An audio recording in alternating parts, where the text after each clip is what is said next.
가치를 높여라. 그리고 프레임을 높여라. 많은 연애 전문가들이 여러분들의 가치를 올리라고 얘기를 합니다. 그리고 프레임을 올려야 된다고도 얘기를 합니다. 그런데 이 짧은 시간 안에 과연 여러분들의 가치가 상승할 수 있을까요?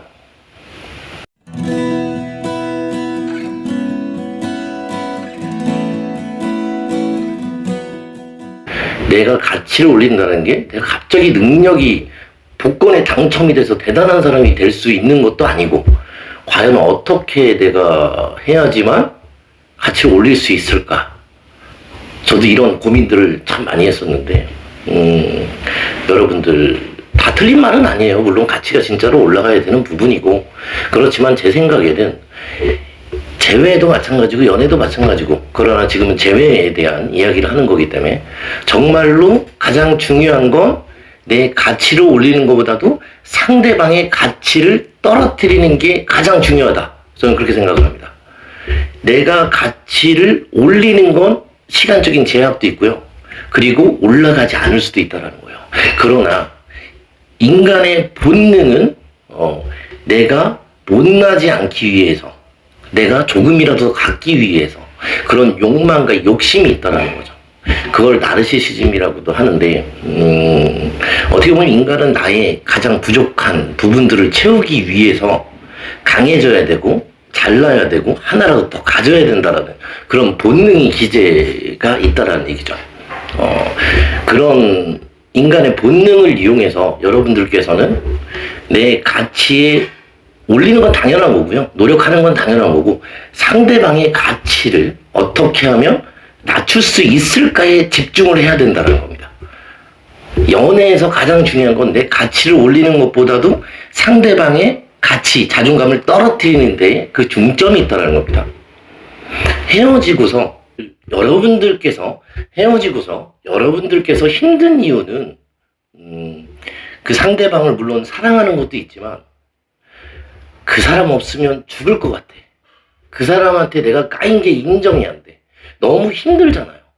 여러분들 지금 현재 마음 상태만 보더라도 내가 헤어져서 그 사람을 사랑해서 물론 힘든 것도 있지만 내가 차였다라는 그 자체가 굉장히 내가 못났다라는 생각에 사로잡힐 수가 있다는 얘기죠.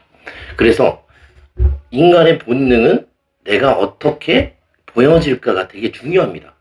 물론 안 그래야 되는데, 대화할 때조차도, 누군가를 만날 때조차도 그 사람에게 내가 잘 보이기 위한 노력을 한다는 얘기죠. 그 대화에 집중해야 되고 그 상대에게 집중을 해야 되는데 그게 안 된다는 얘기예요, 보통은. 여러분들께서 상대의 자존감을 빼앗아오기 위해서 가장 중요한 게 무엇일까? 자존감을 떨어뜨리기 위해서는 일단 기본적으로 공백기가 필요합니다. 공백기. 시간을 가지라는 얘기죠. 기다려라 이런 것도 가만히만 있어도 여러분들의 가치는 올라가고 상대방의 가치는 떨어집니다. 그건 당연한 겁니다.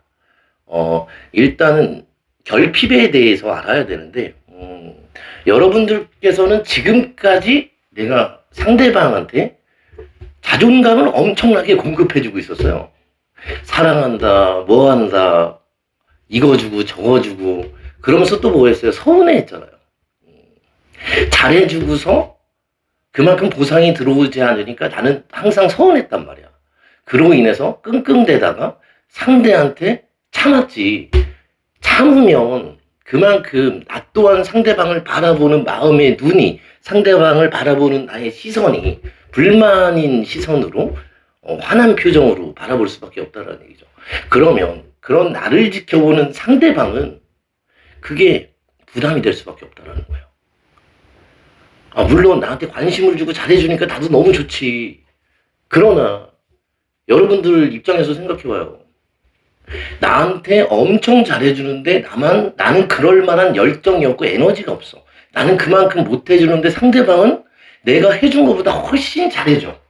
그래서 내가 엄청 기분이 막 좋아야 되는데 그렇지가 않다니까. 실제로는 상대방이 나한테 잘해주면 본능상 내가 나쁜 놈이 된 것 같아, 자꾸만. 나는 자꾸 그 상대방한테 죄인이 된 것 같은 감정을 만들어준다니까요. 여러분들이 착해지려고 하면 안 돼요. 여러분들이 내가 착해지는 길을 선택했다면 상대방은 상대적으로 나쁜 사람입니다. 여러분들이 착해지려고 하지 말고 나쁜 사람, 나쁜 여자, 나쁜 남자가 돼야 된다는 얘기예요. 정말로 매력 있는 사람은 그 상대방한테 잘해주지 않습니다. 그 사람이 원하는 거, 필요한 것만 잘해줄 뿐이지 원하지 않는 걸 굳이 잘해주고 노력하고 나서 서운해하면서 그 상대한테 사랑을 원한다? 그거는 사랑이라기보다는 어떻게 보면 학대입니다. 학대. 여러분들께서는 이거를 항상 정말 명심을 하셔야 됩니다. 그리고 상대방이 내 감정을 궁금하게 만들어야 돼요. 지금 이 헤어져 있는 이 순간에도 여러분들은 상대방의 감정이 어떤지, 상대방이 나를 생각하는지, 내가 매력이 없는지 본능적으로 내가 잘나기 위해서 방어기제가 생긴다는 거예요. 내가 상처받지 않기 위한 노력을 하는 건 인간의 본능이라는 얘기죠. 자, 이거를 반대로 상대방이 나한테 까인 것 같은 느낌. 여러분들은 버려진 게 아니고 헤어졌어도 여러분들이 상대방을 버린 겁니다. 지금부터 여러분들은 생각의 전환점을 가지셔야 돼요. 여러분들은 차인 게 아니고요. 이 연애에 대해서 다시 한 번 더 진중하게 생각을 해봐야 돼요. 내가 지금까지 상대를 위해서 했던 게 진정한 사랑인지, 이게 메타인지가 잘 돼야 돼요.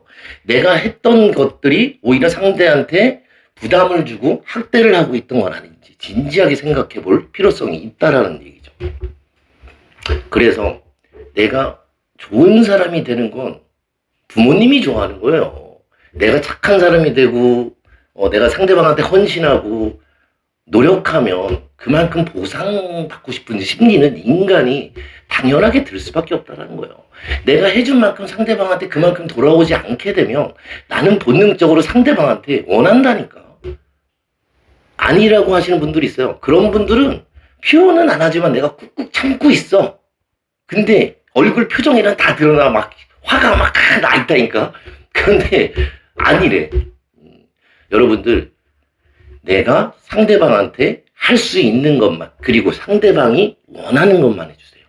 그래야지만 상대방도 부담을 갖지 않고, 그리고 상대방이 나를 좋아하는 만큼 나도 그만큼만 좋아해줘야 돼요. 더 좋은 건 상대방이 좋아하는 것보다 조금만 덜 좋아하시라는 얘기예요. 그게 연애의 기술입니다. 뭐 기술이라고 할 것까지는 없지만 그게 기본적인 스탠드가 돼야지만 여러분들께서 연애를, 그리고 지금 헤어져 있는 이 순간에도 내가 매력적인 사람이 될 수 있는 기반을 마련할 수 있다는 얘기죠. 착한 사람은 정말로 매력이 없습니다. 머리로는 착한 사람이 좋은 사람인 거는 저도 알겠어요. 근데 진짜 안 끌린다니까. 매력은 말 그대로 끌리는 힘이에요. 당기는 힘이에요. 매력적인 사람의 특징은 내가 그 사람에게 잘 보이려고 노력하지 않습니다. 내가 그 사람한테 잘 보이려고 노력을 하죠. 모든 사람은 잘 보이고 싶고 내가 어떻게 보여질까가 당연히 중요하다니까요. 내가 거절당하는 걸 두려워한다니까요. 그래서 상대방한테 내가 비록 헤어졌지만 내가 오히려 이별을 너무 힘들어하지 말고 이걸 계기로 건강하게 지내고 멋지게 지내고 운동도 하고 그러면서 절대 연락하지 말고요. 상대방이 최소한 여러분들의 빈자리를 느낄 수 있는 시간을 조금 주셔야지만 좀 여러분들을 그리워할 시간이 필요하다는 얘기겠죠. 물론 무조건 공백기 갖고 시간을 갖는다고 해서 제가 되는 건 아닙니다. 물론 충분히 애착한 사람들, 그 사람이 나에 대한 신뢰성을 갖고 충분히 나에 대한 마음이 어느 정도 있던 사람들, 진지하게 만났던 사람들에 한해서 하는 얘기입니다. 그런 사람들은 보통 권태 때문에 헤어진 거기 때문에. 자, 여러분들이 이 영상을 보시면 지금부터 여러분들 이것만 명심하셔야 돼요. 내가 노력하지 말고요. 상대의 심리를 궁금해하지 말고요. 잘 보이려고 하지 마십시오. 착한 사람이 되려고 하지 마십시오. 착한 사람은 부모님만 좋아하십니다. 가족만 좋아합니다. 여러분들은 이성 친구, 남자친구나 여자친구 돌아오게 만들고 싶은 거잖아요.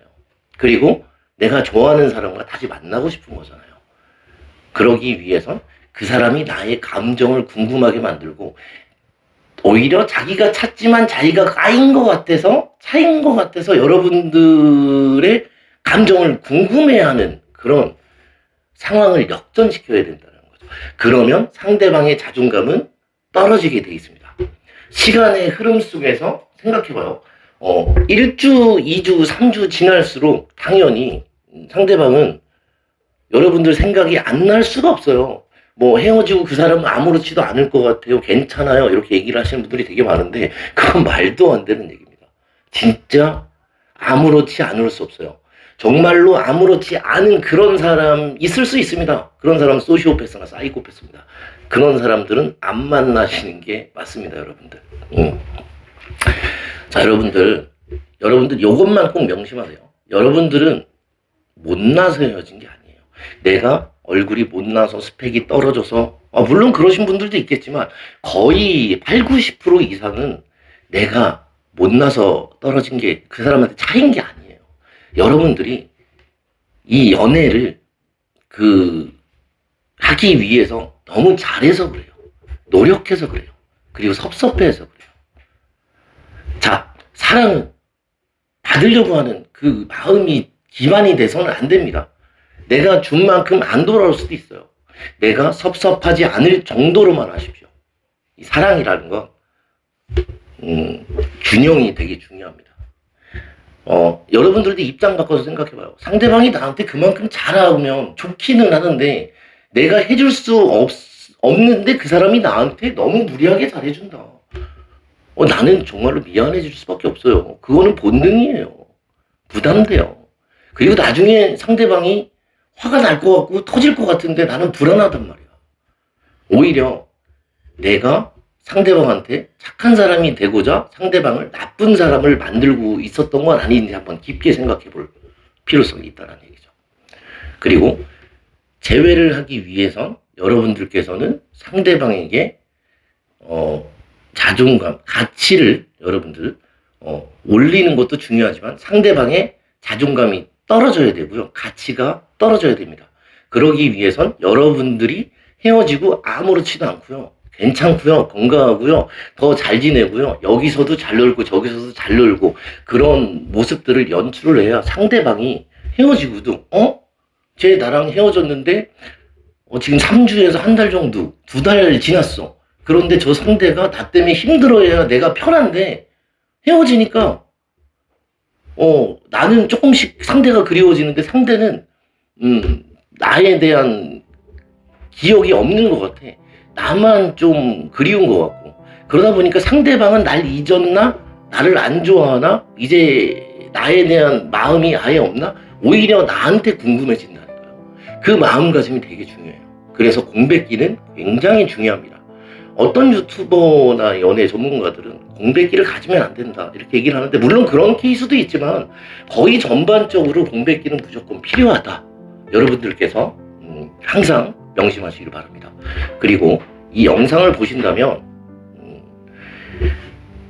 상대방도 분명히 시간의 흐름 속에서 하루 이틀 3일 지날수록 여러분들이 줬던 사랑에 배고픔을 느낄 거라는 걸 꼭 기억하시고 이 영상 보시면서 힘내시길 바랍니다. 여러분들 재회는 꼭 포기하지 않으면 이루어집니다. 여러분들의 진심을 담아서 저 또한 여러분들의 재회를 항상 응원하겠습니다. 여러분들 항상 여러분들 편에서 함께 하겠습니다. 자, 오늘 영상 시청해 주셔서 진심으로 감사드리고요. 사랑의 진검다리TV의 별이었습니다. 감사합니다.